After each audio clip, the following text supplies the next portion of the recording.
ცხადია ვერავის ვერ გამოუტოვებდით, ამიტომ ჩვენთვის განკუთვნილ დროში მაქსიმალურად შევეცდებით, რომ მოვასწროთ იმ სიახლეებისა და გამოწვევების შესახებ საუბარი, რაც აქვთ ამ სასწავლებლებს. მოდით ქალბატონო მზევინარ დავიწყოთ თქვენით, იმიტომ რომ აჭარა მაინც საზღვაო რეგიონია და ამ მიმართულებით მუშაობს თქვენი პროფესიული სასწავლებელი და მოთხოვნაც ალბათ დიდია. გვითხრით, როგორ რა ფაქტორებით იზომება თქვენ შემთხვევაში თქვენი პროფესიული სასწავლების ეფექტიანობა აი ბოლო წლების დაკვირვებით, რო გითხრათ. მოგესალმებით, მადლობა მოწვევისთვის. საზღვაო დარგი ზოგადად აჭარაში პოპულარულია და თქვენ ახსენეთ, რომ რაღაც განსხვავებული დამოკიდებულება არის ჯერ კიდევ იმ დონეზე არ არის პოპულარული, სხვა პროფესიები შეიძლება, მაგრამ ვერ ვიტყვი ამას საზღვაო ტრანსპორტის მომსახურებების მიმართულებით პროფესიებზე, იმიტომ რომ ჩვენ გვაქვს დაწესებულება უკვე წლებია, ტრადიცია აქვს, ახორციელებს საპროფესიულ საგანმანათლებლო პროგრამას. ეს არის საბაზო საფეხურის, საგემბანე განყოფილების რიგითი მეზღვაურის, სამანქანე განყოფილების რიგითი მეზღვაურის და ელექტროობის პროფესიული საგანმანათლებლო პროგრამა. ყოველთვის არაპოპულარობა პროფესიული სწავლების თქვენ არ გეხებათ ზუსტად იმიტომ რომ მეზღვაურობა ჯერ კიდევ პოპულარულია იმიტომ რომ ყველაზე შემოსავლიანი პროფესია ითვლება, ხო? ანუ ყველაფერი მიბმული არის ამაზე. კი ბატონო. როგორ საზღვროთ ამ ეფექტიანობას თქვენ? გეტყვით ახლა მოგახსენებთ, იმიტომ რომ ყოველწლიურად როდესაც ვაცხადებთ ჩვენ მიღებას, ხო, გაცილებით იმაზე მეტი მომართვიანობა არის აპლიკანტების მხრიდან, ვიდრე რეალურად ფაქტობრივად გამოცხადებული ადგილები გვაქვს. ამიტომაც შერჩევის პროცესი ძალიან საინტერესოა, იმიტომ რომ უნდა შეირჩეს ზუსტად ისეთი კადრი, რომელიც ჯერ ეს პროფესია, როგორ თქვათ, მამაცი ადამიანების პროფესია არის, მენტალურად ძლიერი ადამიანები უნდა იყვნენ და კიდე კომპეტენციებზე დაფუძნებული სწავლება, გაუძლო უნდა კონკურენციას და სწორედ ის რეალურ სამუშაო გარემოზე დაფუძნებული პირობები და ის უნარჩვევები უნდა აირჩიონ, რომელიც უკვე უცხოეთის კომპანიებში სხვადასხვა დროშის, სხვადასხვა ქვეყნების დროშის ქვეშ მცურავ გემებზე უნდა დასაქმდნენ, ხო? ცხადია მათი ესე იგი შერჩევა არ არის ადვილი პროცესი, ამიტომაც აი ამ შერჩევის პროცესშიც ჩართული ყავს დამსაქმებლებიც, იმიტომ რომ დამსაქმებლების ინტერესების გათვალისწინება აუცილებლად ხდება, იმიტომ რომ ჩვენი კურსდამთავრებული და აპლიკანტი პოტენციურად თვითონ უნდა დაასაქმოს, ხო? აი დაასაქმების სტატისტიკა როგორი გაქვთ ეს მითხარით და რა განაპირობებს ამ სტატისტიკას ამაზეც რომ მიპასუხოთ. ჩვენ კურსდამთავრებულებს პროგრამის კვალიფიკაციის მინიჭებიდან 6 თვის შემდეგ ვატარებთ კურსდამთავრებულთა კვლევას.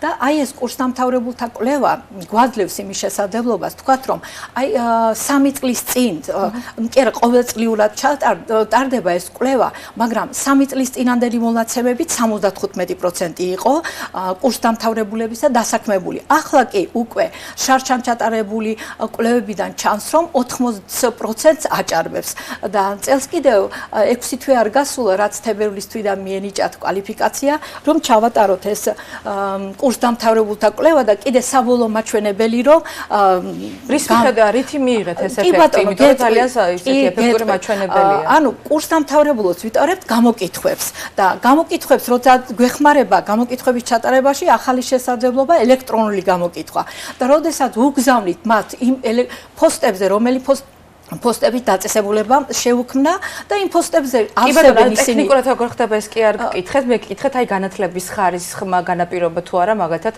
დასაქმების მაჩვენებლის ზრდა და დამსაქმებლებთან ურთიერთობა როგორ არის, ანუ რამდენად არის მოთხოვნა, რომ თქვენი კურსდამთავრებულები იყვნენ მათი პოტენციური დასაქმებულები, აი ამ ნაწილში. კი ბატონო, ანუ დამსაქმებელთა ინტერესი, დამსაქმებლებთან ჩვენ გვაქვს გაფორმებული მემორანდუმები, ხელშეკრულებები, ისინი როგორ თქვათ, მოდიან გასაუბრებებს უტარებენ, ანუ პროცესში არიან ჩართულები.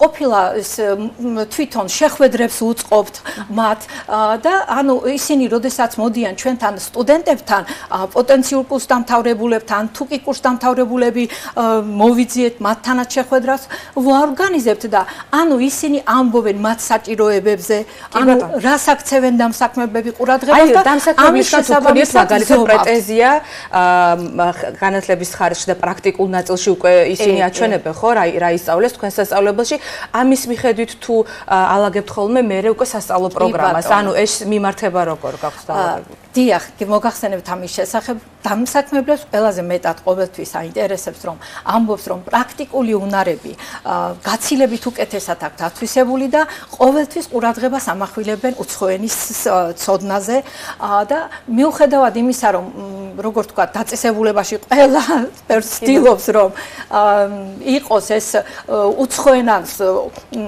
პროგრამას ახლავს, მაგალითად საზღვაო მიმართულებით ორი სახის უცხოენა. ერთი არის პროფესიული ინგლისური ენა, მეორე ზოგადი ინგლისური ენა, ხო?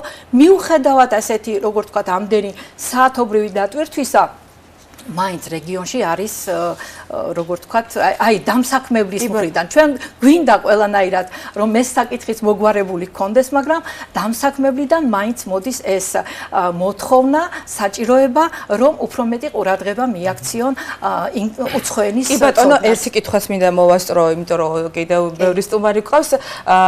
საზღვაო სფერო თვის ძალიან მნიშვნელოვანი არის უცხოელ პარტნიორებთან ურთიერთობა და აი სწავლების პროცესში თქვენი დიპლომი რო გახდეს უკვე საერთაშორისო აღიარების და უცხოელი სტუდენტების მიღების შესაძლებლობაც რო გქონდეთ, თუ არის ამასთან დაკავშირებით რაღაც პერსპექტივაში მუშაობა თუ მიმდინარეობს და როგორც ვიცი, ჯერჯერობით არ გყავთ თქვენ უცხოელი მსმენელები. მოგახსენებთ მაგის შესახებაც, ბათუმის ნავიგაციის სასწავლო უნივერსიტეტი უკვე საერთაშორისო ურთიერთობებს რამდენიმე წელია ახორციელებს, მაგისტრატურის სტუდენტები გაცვლით პროგრამებშიც მონაწილეობენ და უკვე წლევანდელი წლიდან ჩვენ გვყავდა ოფიციალურად სტუმრები, რომლებიც ინტერნაციონალიზაციის შესახებაც პროფესიულ საგანმანათლებლო პროგრამების შესახებ გვესაუბრეს და უკვე ეს ჩვენ ახალ სტრატეგიულ გეგმაში გვაქვს ჩასმული ერთ-ერთ საკითხად, ეს სამომავლო პერსპექტივაა ჩვენი, ალბათ ჩვენი პროფესიული სტუდენტები რეალურია, იმიტომ რომ გამოცდილება დაწესებულებას აქვს